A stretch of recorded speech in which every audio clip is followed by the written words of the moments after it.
House MD was one of the best medical shows to ever air on TV, and the episode Last Resort was a 50-minute nail-biting thrill ride. Today I'll be giving you 3 reasons as to why this episode truly was one of the best of House MD.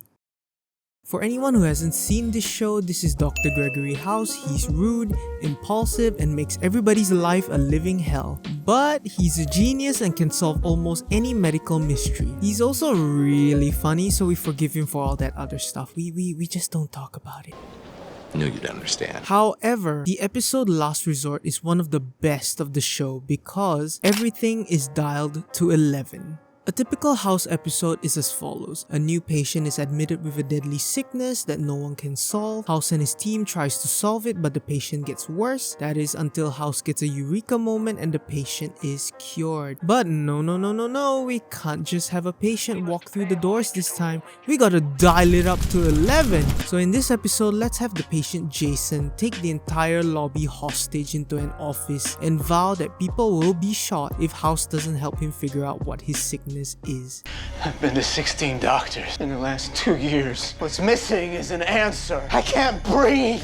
We have SWAT teams, we have people getting shot, we have hostage negotiations, and we have other people whose lives are at risk. We'll get back to this a little bit later. As House reaches conclusions to what may be causing Jason's breathing problems, he naturally needs medicine to prove his diagnosis. Jason is worried that the drugs might be a trap, so he forces House to give it to someone else before he takes it. Give it to someone else first. You're the only one who needs it. Give it to someone else. This heightens the tension because usually only the patient's lives are at stake, but this episode turns that trope on its head and puts every other character's life at stake for the patient, which conveniently takes us to our next point. 13 is put in danger. To shield the other patients, 13, a member of House's team, volunteers to be the guinea pig for the drugs. The problem is she has Huntington's disease, which is an incurable brain disorder, and any unnecessary drugs she takes could make her already bad condition worse. She takes it anyway. With each wrong diagnosis, 2 things happen. Jason gets more agitated as he loses more hostages being traded for the drugs, and 13 is subsequently injected with these same drugs, causing her to crash. Not only does this add urgency and pressure to House needing to get the diagnosis right, it also places one of our main characters in harm's way. It's also worth noting that there is a lot of subtext in 13's actions. Let's do a little rewind flashback. For some context, in the previous season finale, 13 finds out she has Huntington's. This sends her spiraling down a dark path as she tries to cope with what essentially is a death sentence. This includes engaging in one-night stands with other women, which I highly enjoy.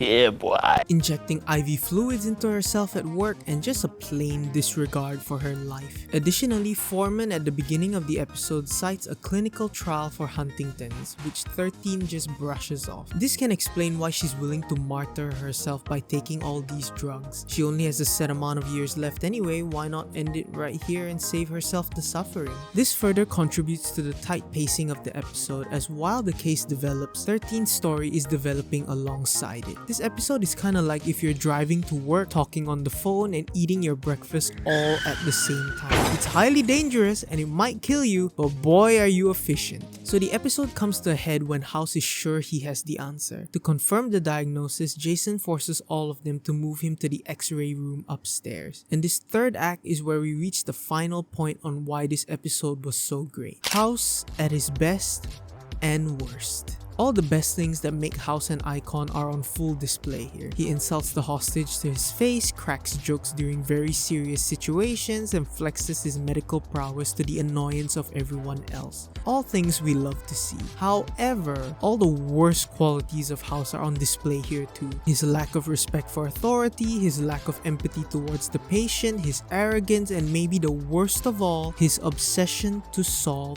the puzzle. Which leads us to this pivotal moment in the episode. While trying to confirm another diagnosis, House manages to get Jason to give up the gun. When House realizes he was wrong, Jason accepts defeat and thanks him for trying. And then, this happens.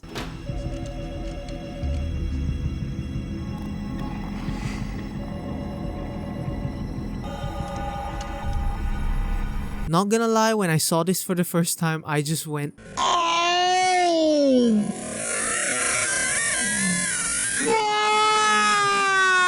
Jason, now back in power, trades House to the authorities for a final set of meds to confirm one final diagnosis. House tries to stand up to Jason, but come on, don't be all righteous now. You're the same guy that gave him back the gun. Just shut up and sit down, House. He then presses 13 to take them like before. Knowing that if she takes this final dose, she will die, 13 begs for her life. I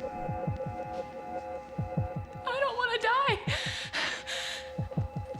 And as the cops blast the door down, Jason throws caution to the wind and injects himself. Back in the hall, House signs to Jason on if the drugs work, to which he smiles, signaling that it did. Hey guys, Editing Paulus here. I just forgot to mention that thanks to her life and death ordeal, 13 has now changed her mind to proactively work on getting her disease under control. Just thought I should mention that to wrap up 13's story. Alright, back to the video. And then House goes right back to pranking Cuddy like nothing ever happened. So in 50 minutes, we see nearly every facet of House's character, minus a full emotional and mental breakdown, which, trust me, we'll definitely cover in a future episode. By the way, comment below on what episode you'd like to see me cover next. Now, normally that's where I would end the video and roll credits, but I just happen to have a bonus pointer to share with you all. Another point that in my opinion elevates this episode even higher than it already was. And that point is, Jason was not a villain.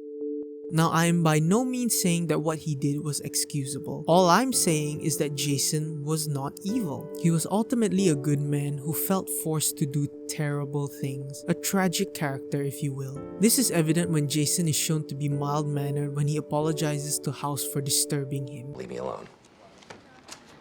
Sorry. Or when he is grateful to House for trying to help him after he gave up his gun. It's over. Thanks for trying. Or the fact that he genuinely looked regretful of his actions whenever he had to deal with the hostages. The showrunners could have easily phoned in a sadistic villain who simply wanted to use House for personal gain, but it's the fact that they decided to make the quote-unquote villain of this episode nuanced and layered really cements this as one of the best episodes of the show. Nuanced and layered also applies to the character of House himself, and if you'd like to see me talk about an episode where we peel back the layers of this enigmatic doctor, click on this video right here. Bye!